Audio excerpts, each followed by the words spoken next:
The group of elements we will be covering today is the transition metals, specifically groups 8 through 12. This presentation was made from the blood, sweat, and tears of Sawan, Taylor, Justin, and Anna.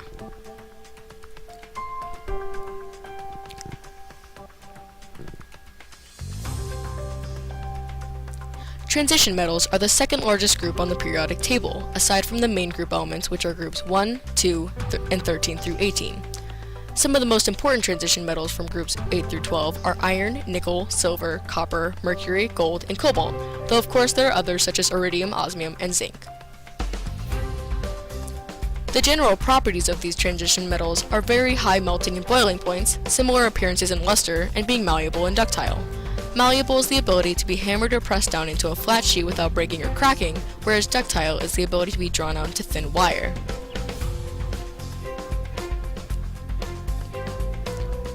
The general uses of our transition metals are to form alloys, which are made for many different uses depending on the metal you're using, such as permanent magnets, aircraft pistons, electrical building wire, the like.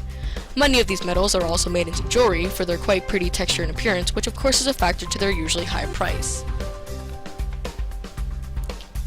Iron is a very important and useful metal and has been used since ancient times and is mentioned in the Old Testament of the Bible. An iron pillar dating to about AD 400 remains standing in Delhi, India. Since then, the development of our buildings, locomotives, rails, and bridges have all advanced thanks to this sturdy and durable metal. Nickel was first discovered by Alex Frederick Cronstedt in 1751, who originally thought it was copper. Nickel has a wide range of uses, from industrial and medical equipment to contributing in making household appliances. Along with iron, cobalt, and gallium, nickel is one of the 4 elements that are magnetic at room temperature. Nickel is a very well-known metal due to its name also as a US coin, but it was replaced with iron due to it being a skin allergen in some people. Except Canada and Switzerland don't care, as they've used coins that were nearly pure nickel. Russia is the largest producer of nickel, mining about 1/5 of the market of the element.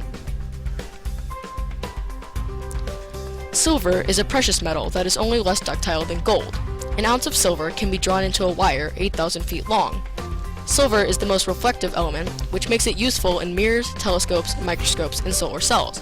There is no English word that rhymes with the word silver.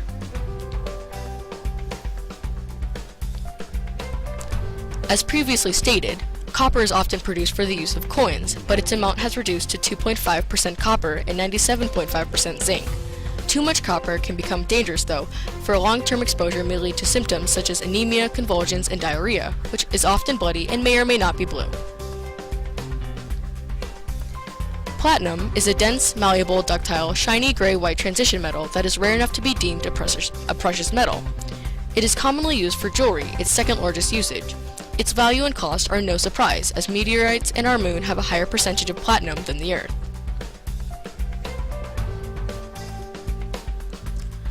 Gold is the only metal that is yellow or golden. Other metals may develop a yellowish color, but only after they have oxidized or reacted with other chemicals. Gold has many uses aside from its usual symbolic value of wealth and prosperity, such as electronics, electrical wiring, dentistry, medicine, radiation shielding, and to color glass. Mercury is used in making thermometers, barometers, diffusion pumps, and is in some electric gear. Some types of consumer products, such as batteries and fluorescent lighting, still use mercury. It can be extremely harmful to humans. The element can enter the body through an open wound and when inhaled or ingested. It can cause nerve, liver, and kidney damage along with a host of other symptoms. Cobalt comes from the German word kobold, which refers to a goblin or evil spirit. It also has roots in the Greek word kobolos, which means mine. Cobalt salts produce a brilliant and permanent blue color, also called cobalt blue. The pigment is used in porcelain, glass, pottery, tiles, and enamels. Cobalt is also used in electroplating, jewelry, cutlery, and other products. Thanks for watching!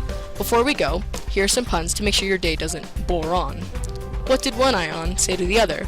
I got my eye on you. What do you do with the dead chemist? You bury him. And if H2O is the formula for water, what is the formula for ice? H2O cubed. Sorry, just making some bad chemistry jokes because all the good ones are gone.